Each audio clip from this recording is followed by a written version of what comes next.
Numenor, the enigmatic island bestowed upon men by the Valar, occupies an essential chapter in the treasure trove of Tolkien's legendarium.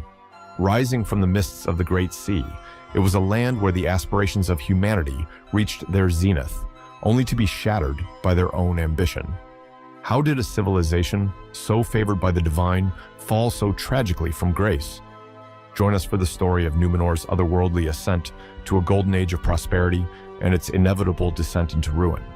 A saga that intertwines the threads of divine intervention, mortal frailty, and the relentless pursuit of power. Follow along and unravel the fate of this lost civilization, whose echoes still linger in the tales of Middle-earth. Numenor's story begins at the end of the First Age, as the Great War of Wrath came to a close. The Valar, the angelic beings who shaped the world, sought to reward the Edain, the race of men who had fought valiantly alongside the elves against the Dark Lord Morgoth. As a token of their gratitude, the Valar raised Numenor, a majestic island from the Great Sea, far from the conflicts of Middle-earth. This new haven was a vast, star-shaped island with lush, fertile lands, towering mountains, and serene beaches. At its center rose the Menel Tarma, the Pillar of Heaven, a sacred mountain symbolizing the divine blessing that had brought them here. The Edain were led by Elros Tar-Minyatur, a figure of great wisdom and nobility. Elros and his twin brother Elrond, sons of Elendil and Elwing, were given a unique choice by the Valar because of their mixed heritage. Their father was a mortal man, while their mother was descended from both elves and men. The Valar offered Elros and Elrond the choice to belong either to the race of elves or to men, acknowledging their unique lineage and the essential roles their parents played in the salvation of Middle-earth. Elros chose to live as a man, embracing mortality, and became the first king of Numenor. Elrond chose the path of the elves, remaining immortal and becoming a renowned leader among them. This decision set the stage for Numenor's early prosperity and eventual decline. Under Elros's guidance, the Númenorians built a society that honored both their human heritage and the teachings of the Valar and elves. The island flourished, quickly advancing in knowledge and craftsmanship, aided by their close relationship with the elves of Tol Eressëa. These elves shared their skills in arts, sciences, and shipbuilding, fostering a culture of learning and exploration. Numenor's harbors became bustling centers of activity. Great ships, built with elven craftsmanship and Númenorian ingenuity, ventured across the seas, bringing back treasures and stories from distant lands. The island's cities grew, their white towers and marble halls standing as testaments to Númenorian prosperity and ambition. Life on Numenor was marked by a blend of simplicity and grandeur. Families thrived in peaceful villages and bustling towns, while scholars and artisans pushed the boundaries of knowledge and creativity. Yet, amid this golden age, subtle changes began to take root. The Númenorians' love for their land and people was increasingly shadowed by a growing desire for power and immortality. Whispers of dissatisfaction with their mortal fate stirred in the hearts of many. As Numenor flourished under its early kings, a golden age of prosperity and exploration unfolded. Yet, even as the kingdom reached the height of its glory, the seeds of its eventual downfall were quietly being sown. Initially driven by a desire for knowledge, the Númenorians' quest for power began to transform into something more insidious. The fear of death and the relentless pursuit of everlasting life would, in time, lead this blessed realm down a dark and treacherous path. Though blessed with exceedingly long lives, the Númenorians remained mortal, and this mortality weighed heavily on them. Over time, many grew envious of the elves' immortality and resentful of their own limited lifespans. This fear of death and envy of the elves began to erode their reverence for the Valar and the natural order of their world. A pivotal figure in this shift was Tar-Aldarion, the sixth king of Numenor, who reigned from 883 to 1075 of the Second Age. A great mariner and explorer, Tar-Aldarion extended Númenorian influence across Middle-earth.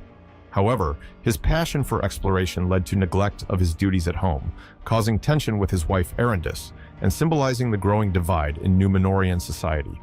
Tar-Aldarion's voyages and the establishment of colonies in Middle-earth brought wealth and knowledge, but also exposed Numenor to external influences and ambitions.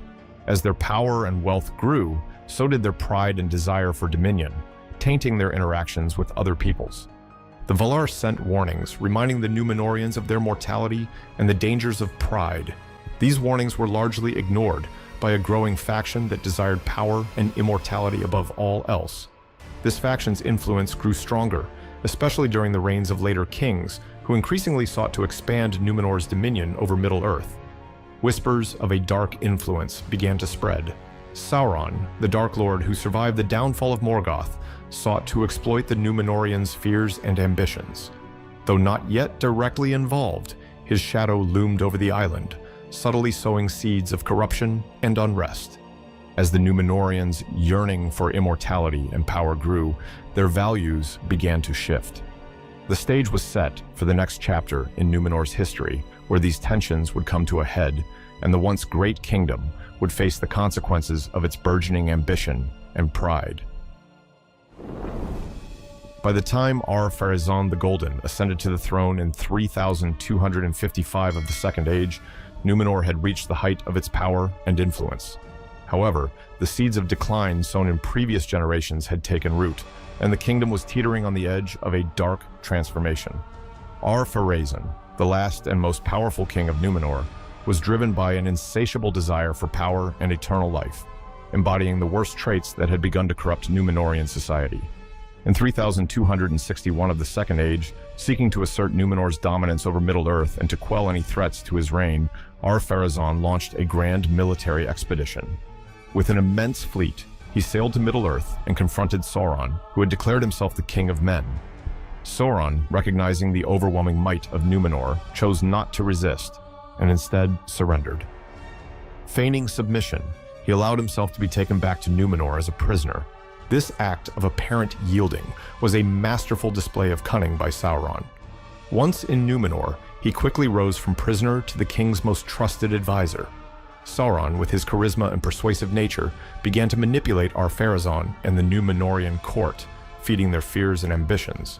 He flattered the king, playing on his vanity and desire for immortality, and subtly twisted Númenorian society toward darkness. Under Sauron's influence, Ar-Pharazôn grew increasingly obsessed with defying mortality and achieving godlike power. Sauron introduced the worship of Morgoth, the original Dark Lord, persuading the Númenorians that by doing so, they could gain immortality and ultimate power. Temples were built, and dark rituals and human sacrifices were performed, marking a stark departure from the island's once pious traditions. Sauron's influence permeated every aspect of Númenorian life. The island's previously harmonious society became fractured as the old ways of reverence and humility were replaced by cruelty, oppression, and a relentless quest for dominance. Those who remained loyal to the Valar and the old traditions were persecuted and put to death, creating deep divisions and unrest. Among the faithful were Elendil and his sons, Isildur and Anarion, who remained steadfast in their loyalty to the Valar and opposed the dark practices spreading across Numenor. Elendil, a noble and wise leader, recognized the growing peril and the inevitable catastrophe that Sauron's influence would bring. He began to prepare for the worst, secretly building ships and gathering those who shared his faith and foresight. Isildur, demonstrating both bravery and defiance, risked his life to rescue a sapling of the White Tree, Nimloth, which Sauron had ordered to be cut down and burned as a sacrifice in the Temple of Morgoth. The White Tree was a symbol of Numenor's connection to the Valar and their blessing, and saving it became a powerful act of resistance against the dark tide. As Ar-Pharazôn sunk deeper into Sauron's teachings, he became consumed by the desire to challenge the Valar themselves. He believed that by conquering the undying lands of Aman, he could seize immortality by force. This mad vanity set Numenor on a path of no return, as the king's ambition and Sauron's evil schemes drove the island toward its doom. Elendil, Isildur, and Anarion gathered their followers, the faithful, and made ready to escape the impending disaster. As Ar-Pharazôn prepared his vast fleet to assault Aman, the faithful silently readied their ships to flee the doom that was now inevitable. The once great kingdom of Numenor, blessed and favored by the Valar, was now spiraling into darkness under the combined influence of Ar-Pharazôn's ambition and Sauron's evil influence. The stage was set for the catastrophic events that would lead to Numenor's ultimate fall, with the faithful poised to carry the remnants of their legacy to a new world. As Ar-Pharazôn prepared his Grand Armada to assault the Undying Lands, the tension on Numenor reached its peak. Driven by Sauron's manipulative counsel and his own conceit, Ar-Pharazôn believed that he could wrest immortality from the Valar themselves. The once pious and wise kingdom now teetered on the brink of disaster, with the king leading his people to their own demise. In the year 3319 of the Second Age, Ar-Pharazôn's fleet, the greatest armada ever assembled, set sail from Numenor. The ships, laden with soldiers and weapons, were intended to conquer the blessed realm of Aman. As the fleet departed, a sense of foreboding gripped the hearts of the faithful, who remained behind, preparing for the worst. The Valar, witnessing the madness of Ar-Pharazôn's assault, called upon Eru-Ilu-Vatar, the One, for intervention. In response, an apocalyptic event unfolded. The seas roiled, and the earth shook as the world was reshaped. Fire burst forth from the Menel Tarma, Numenor's holy mountain, signaling the island's doom. Ar-Pharazôn and his fleet were swallowed by the seas, never to be seen again. Sauron, too, was caught in the cataclysm, and his physical form was destroyed as Numenor was consumed by the ocean, sinking beneath the waves in a spectacular and tragic act of divine retribution. In this moment of upheaval, Eru-Ilu-Vatar wrought a profound change upon the world. The flat world of Arda was made round, and Valinor, the Undying Lands, was removed from the circles of the world, placed beyond the reach of mortal men. The path to Aman, once a physical journey, was now only accessible to the elves through a hidden straight road. This transformation ensured that the folly of Numenor could never be repeated. As the islands sank, those who had remained faithful to the Valar, led by Elendil and his sons, escaped the doom in 9 ships. These ships, carrying the surviving faithful and the seeds of Numenor's legacy, were tossed about by the storm, but eventually found their way to the shores of Middle-earth. Elendil's ships landed in the north, where he established the kingdom of Arnor. Isildur and Anarion landed further south, founding the kingdom of Gondor. These realms were built in the memory of Numenor, with the survivors determined to preserve the wisdom and traditions of their lost homeland while avoiding the hubris that had led to its downfall. In the new lands, the white tree sapling that Isildur had saved from Numenor was planted and flourished, symbolizing hope and continuity.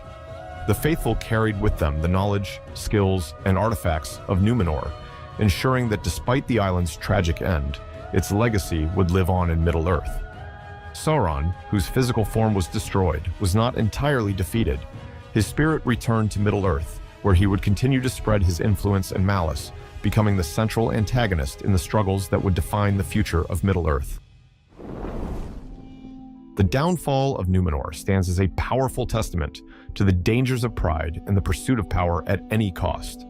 It is a story of a once great civilization brought low by its own ambitions, but also a tale of hope, resilience, and the enduring strength of those who remain true to their values. The echoes of Numenor's rise and fall would resonate throughout the history of Middle-earth, shaping the destinies of its peoples and their ongoing struggle against the darkness. Tolkien crafted the tale of Numenor as his own version of the legend of Atlantis, blending myth with his unique vision of Middle-earth.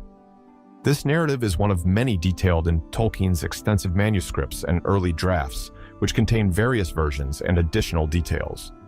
These documents reveal the depth of Tolkien's creative process and the evolution of Numenor's story, offering a richer understanding of this pivotal event in the lore of Middle-earth. As we reflect on the rise and fall of Numenor, consider this. What lessons can modern societies learn from the ideologies that led to Numenor's doom? In what ways do the themes of ambition, pride, and the pursuit of power at any cost manifest in our world today? How might the resilience and wisdom of the faithful inspire us to navigate the challenges we face in our own lives? If you found this exploration of Numenor's rise and fall fascinating, be sure to subscribe to this channel for more in-depth analyses of Tolkien's Legendarium. Dig into the rich history, lore, and profound philosophical questions that J.R.R. Tolkien wove into his vast body of writing. Subscribe now and ring the notification bell to never miss an adventure.